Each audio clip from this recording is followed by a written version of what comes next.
Hey everyone, Big John here, and it is December 12th, which means it is time for day 12 of our Advent Vlogmas storybook calendar. So let's open this up and see what story we're going to read today. Let's see, we have. Here we are, number 12. Let's open it up. Open up the envelope, and we got. 101 Dalmatians, the puppy's first Christmas. Now, this sounds like it could be a good one. Shall we?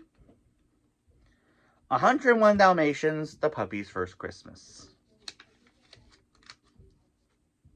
One winter evening, Pongo and Perdita were watching television with their puppies when Roger and Annie hauled a huge tree into the parlor.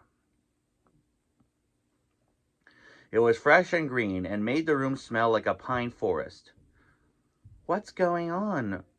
Raleigh asked, turning to look at his mother. "Don't worry, dear," said Perdita. "It's Christmas Eve. This is just the beginning." "Christmas?" Lucky asked. "It does look like a mess," he wagged his tail. The parlor floor was covered with pine needles, boxes of ornaments, tinsel, garlands, and strings of small lights. Anita was waiting in the parlor to help Roger and Nanny. Roger hung shiny-colored baubles on the branches. Anita wound a garland around the tree. When the tree was finished and the room tidied, Roger flipped a switch.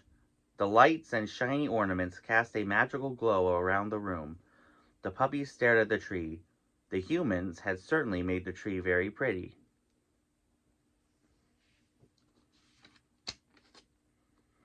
That night, Pongo and Perdita told the puppies all about Christmas. "It's a time when people show their family and friends how much they care for them," Pongo said.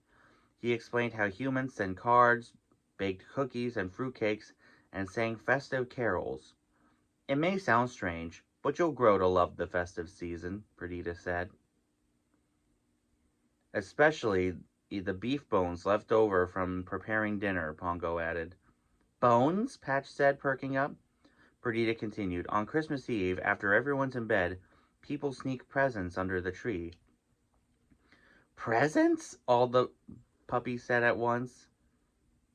"Why do people put presents under the tree?" Pepper asked.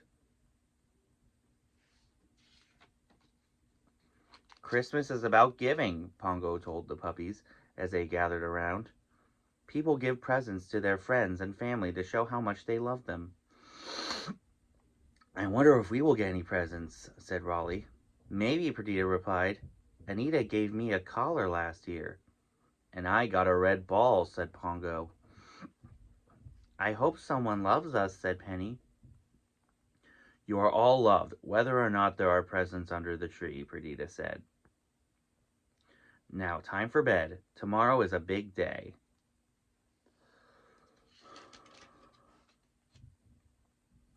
On Christmas morning, the puppies woke at dawn. They crept into the parlor. Sure enough, there were piles of brightly wrapped packages under the tree. "We are loved!" Freckles cried.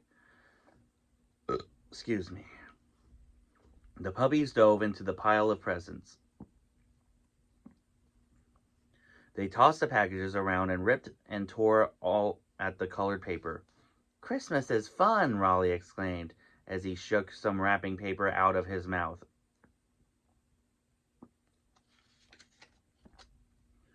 Lucky pulled open a box. "Perfume," he said, wrinkling his nose. Penny dragged a spotted necktie out of some tissue paper. "What do I need with more spots?" Freckles held up a lace handkerchief. "What is this for?" he asked.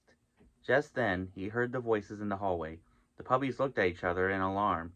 "Let's get out of here," Raleigh said. The puppies scampered around the room, hiding behind the sofa, under the chairs, and in the folds of the curtains. Uh-oh. The puppies trembled when they heard Roger's footsteps. He stopped in the doorway. "What on earth?" he said. Anita walked up beside him. "Oh dear," she cried. "Pongo, Perdita," Roger called out. "Where are you?" The puppies heard the click of their parents' claws on the wooden floor as they scurried toward the parlor. When they came into the room, Pongo went, "Woof," and Perdita repeated, "Woof."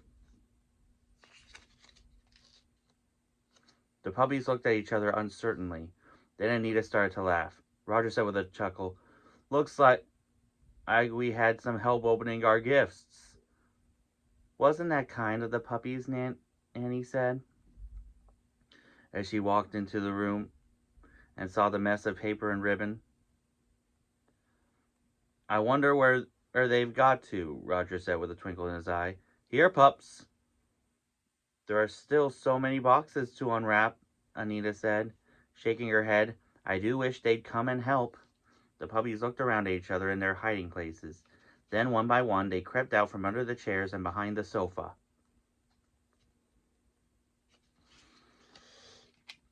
They gathered around the tree as Roger pulled more gifts from under the branches. "Go for it, boys and girls." The puppies tore into the bright wrappings and the tangled ribbons. They crunched cardboard and rolled around in the crinkly papers.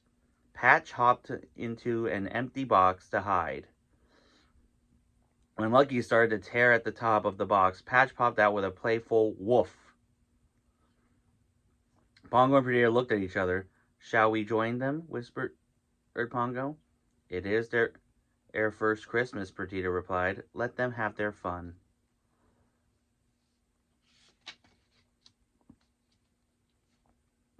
When the puppies grew tired of rolling around in the wrapping paper, Anita brought out a large basket.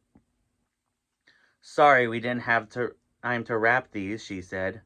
"But then," she smiled, "maybe you've done enough work for today." She handed each puppy a squeaky toy. From the bottom of the basket, she pulled out 2 Christmas jumpers for Pongo and Perdita. "Anita knitted them herself," said Roger with pride. That evening, after Christmas dinner was over, the puppies were still full of energy. They weren't ready to go to bed. "We like Christmas," said Pepper. "We like our toys," said Raleigh. "We like tissue paper," said Patch. "But remember what we told you about Christmas?" Perdita asked. She nudged her children toward their basket. "It's a time for giving."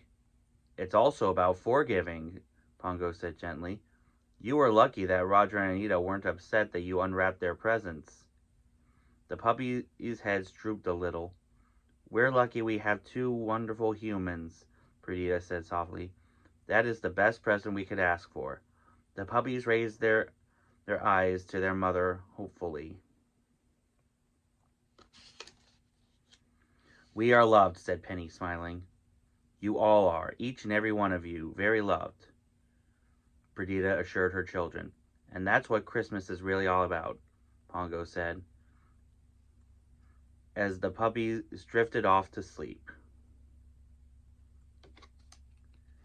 Well, that is the reason why I don't have any dogs. So let me know in the comments what your thoughts are on the story. And as always, if you have any questions on how to do Disney for people with disabilities, let me know in the comments. I'll make sure it gets into a future video. If you haven't subscribed here yet to the Big John Network, what in the Walt Disney World are you waiting for? And ding the bell for notifications so you never miss a second of the fun. And until next time, may the mouse be with you.